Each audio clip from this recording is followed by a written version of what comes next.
Student group projects. What do you do when no one is helping?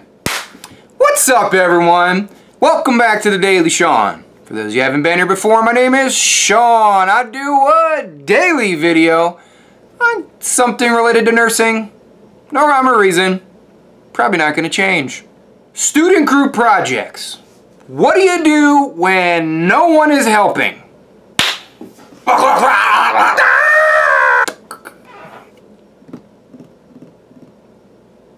Oh yeah. Any of this look familiar? Any nursing student out there that has been in school for more than a second should have an idea of why this is so stressful.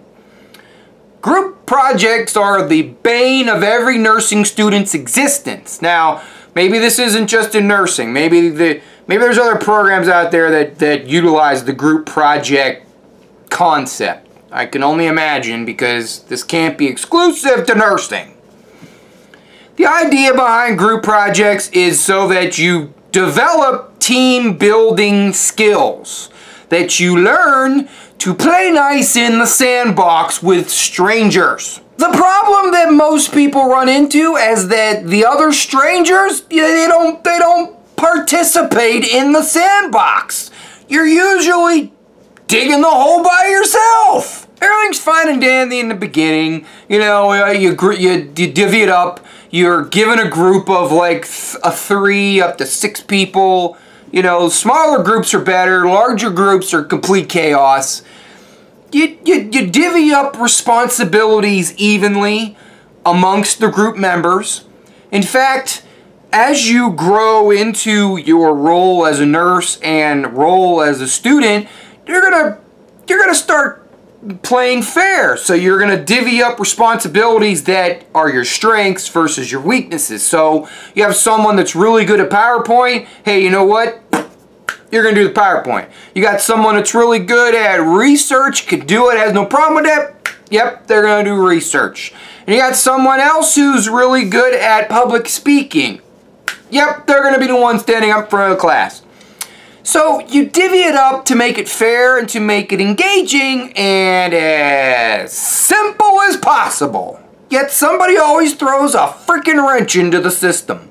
There's always some slacker out there that comes up with some idiotic, mundane, and weak excuse that they couldn't do their part. My pet got sick, my car wouldn't start, raining outside, family issues, my mother-in-law was sick, oh, I had to work all kinds of overtime, I'm not getting any sleep, so I haven't had time to work on the project. Oh, well, it was snowing outside. You think I'm making this up? Those are real excuses I've heard in my time as a student. And I've been a student quite a bit. You're gonna have a number of people in the group. You're gonna have the one group who is type A, who is gonna have half their stuff done on day 2. They're gonna be like, go get 'em, aggressive Annie. I'm gonna get all my stuff done. I'm waiting on everybody else to get their stuff done. They're gonna be kind of the leader of the pack. You gotta like those people, although they can be overkill, and then they cause a different kind of stress, because then they're harping on you, wanting to know why you're not done with your stuff yet. You have the legitimate team players. They're the people that, you know, they do their part when they're asked, and it gets done in a timely manner. Those are the people that don't cause any waves. And then you have those idiots that I was just referring to that basically they do as little as possible. In fact, they would rather sit by and watch everybody else do the work and then do their work and then get credit for the project when they did nothing. I've actually worked with students that they'll do nothing on purpose, so that when it comes to crunch time and it's days or hours before the project is due, someone has to pick up the slack and do the part that they were supposed to do, get it done, so that, hey, everybody else could actually get a decent grade on the project. Alright, so back to the question at hand. What do you do about it? First and foremost, you need to be very professional. Don't turn it into a schoolyard. Don't start pointing fingers. Don't start comparing people. Group member A is doing way better than member B and member C is just sucking. You know, don't make people feel inferior. Don't point out people's lack of effort or lack of results or lack of production. You know, legitimately, some people have issues.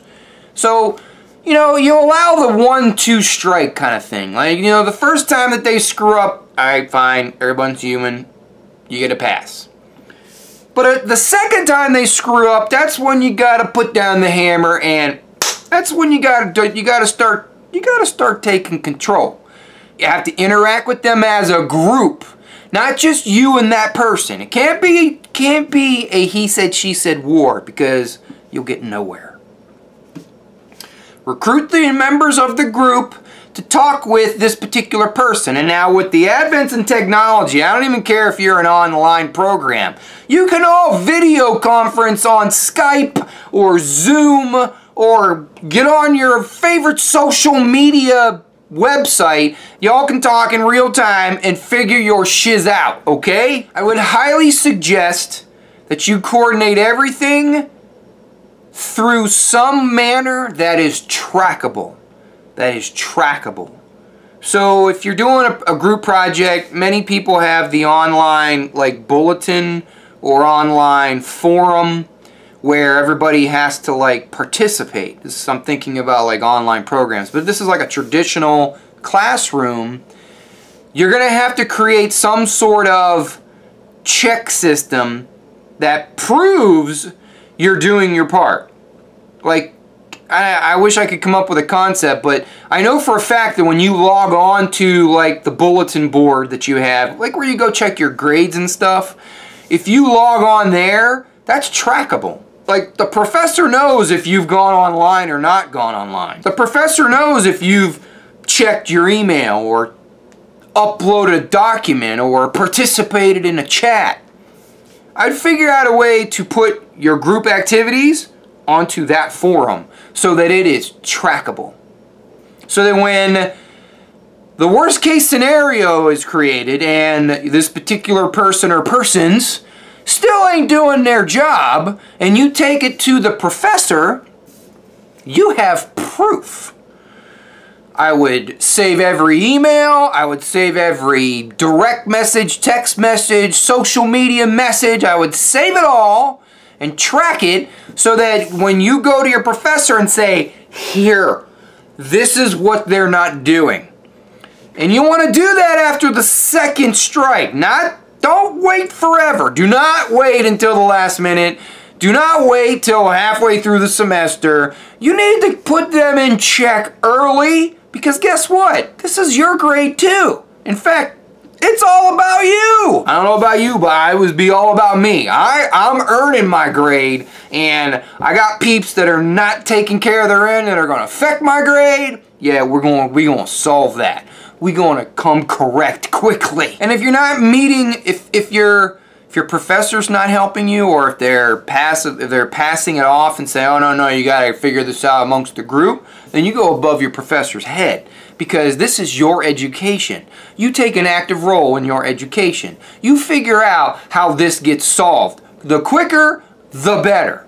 If that means that this particular person gets bumped out of your group, or if this means you getting assigned to a different group, then so be it. It'll be a big pain in the rear end, but you will have solved your problem. I would do your best to give them the benefit of the doubt. Give them the 2-strike rule. On the first strike, if they mess up, okay, fine, you can redeem yourself. But if after the second strike, they're not living up to their end of the bargain, you need to take it to the next step. Take it to the next level. Involve the members of your group, and I would probably start to involve your professor early on. Coping mechanisms and team building management are essential to growing as a nurse. Once you get out there into the working world, you're going to have to play nice in the sandbox with a lot of people that just don't play nice and don't play at all. So this is a great learning experience. It really is. It sucks, but it really does. It's gonna teach you how to manage those incomprehensible people, because you're gonna encounter them again and again and again and again and again throughout your career. So create a game plan so that you can solve the problem sooner than later and in an efficient manner while maintaining your professionalism throughout the entire process. While we know we would all love to just throat punch these people, it's really not going to solve problems. It's only going to make you feel better for a very brief moment. It's still not going to solve the problem. Make it about the project and not about personality. That is probably the most important. Make it about the project and not about personalities. Another great question from the tribe. Continue on with the Hey Sean series, asking about group project management. Almost every nurse out there has had this problem. I would love to hear what your words of wisdom are for this student. What worked for you? What did you do to solve your problem that you were able to kick those people in the rear and get them to do their part? Leave your comment down below, and while you're down there, you know, you could give it a thumbs up, show some love, and hit that subscribe button. And as always, check your own pulse first.